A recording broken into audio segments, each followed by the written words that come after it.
Hello મિત્રો, સ્વાગત છે તમારું અમારા વિડીયોમાં. મિત્રો, આજે અમે જુનાગઢથી માત્ર 20 કિલોમીટરના અંતરે આઈશ્રી દેવલમાની જગ્યા આવેલી છે. તો આજે આપણે અહીંયા ફરવા માટે આવ્યા છીએ. આજે દેવલમાનો જન્મદિવસ પણ છે. તો આવો મિત્રો, સૌ સાથે મળીને જાણીએ આ વિડીયોમાં અહીંયાની વિશેષતાઓ, સગવડતાઓ વિશે. મિત્રો, આ છે મંદિરનો મેઇન ગેટ અને સામેની સાઈડ આપ જે જોઈ રહ્યા છો ત્યાં અતિથિ ભવનનું નિર્માણ કાર્ય ચાલુ છે અને બંને ખેતરો આગળ છે જેમાં તમે ગાડી પાર્ક કરી શકો છો.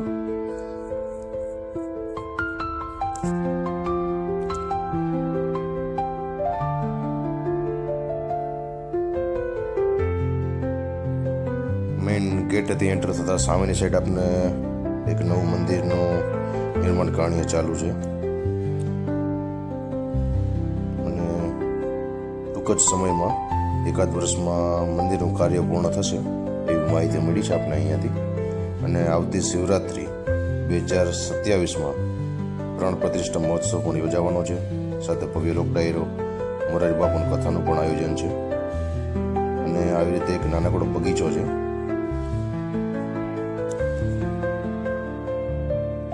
હજી મિત્રો અહીંયા બધું કામકાજ હજી થોડું ચાલુ છે.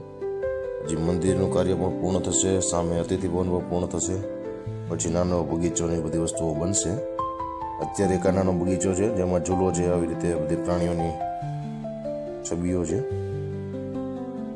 જેમાં બાળકોને આનંદ આવે એવું છે. અને સામેની સાઈડ એક ઓપન આખું ગ્રાઉન્ડ છે.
કે અહીંયા એક ઓપન ગ્રાઉન્ડ છે જેમાં તમે બેસી શકો અને ઘણા બધા બાળકો ક્રિકેટ પણ રમતા હોય છે અહીંયા.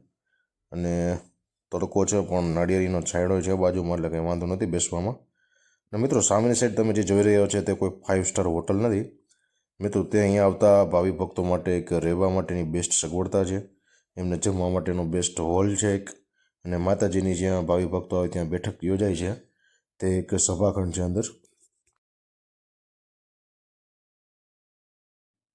તો મિત્રો ચાલો આપણે આગળ જઈએ ત્યાં અને જાણીએ કઈ રીતે જમવાની સગવડતાઓ છે પ્રસાદીની. અંદર એન્ટ્રન્સ તો આવી રીતે શિવજીની પ્રતિમા આવે છે. મહાદેવ હર હર.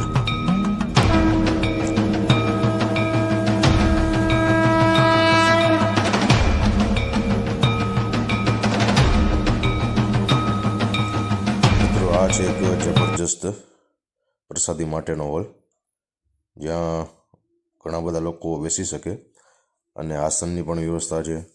આપણે જનરલી અત્યારે લેટ છે પણ પ્રસાદી ચાલુ છે. તમે જોઈ શકો છો કઈ રીતે બધું પ્લાનિંગથી વ્યવસ્થિત બનાવવામાં આવ્યું છે. ઉપર પીઓપી, ફેન, બધું વ્યવસ્થિત ક્લીન એકદમ મસ્ત બનાવ્યું છે.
મિત્રો આ માતાજીનો બેઠક રૂમ છે. અહીંયા બધા જે કંઈ ભક્તો આવે છે તે બધા અહીંયા બેસે છે અને માતાજી સાથે વાર્તાલાપ કરે છે. માતાજી અહીંયાથી ધર્મના અને સત્કાર્યોના ઉપદેશો આપે છે.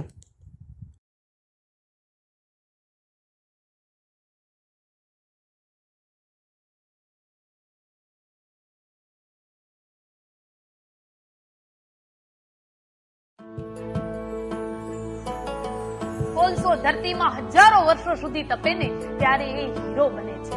એક હીરો બનવાની પ્રક્રિયામાં જો હજારો વર્ષ લાગતા હોય તો ભલા માણસ બનવાની પ્રક્રિયામાં ન લાગે શું? મનુષ્ય યોનિમાં જન્મ લેવાથી માણસ નથી બનાતું. માણસ બનવા માટે માણસાઈની ટકાવારી જોઈએ. પેલા જીવનમાં ઘડતર જોઈએ, ઘડાવવું પડે. સંત પુરુષો પાસે, મહાપુરુષો પાસે, ગુરુજનો પાસે બેસવું પડે.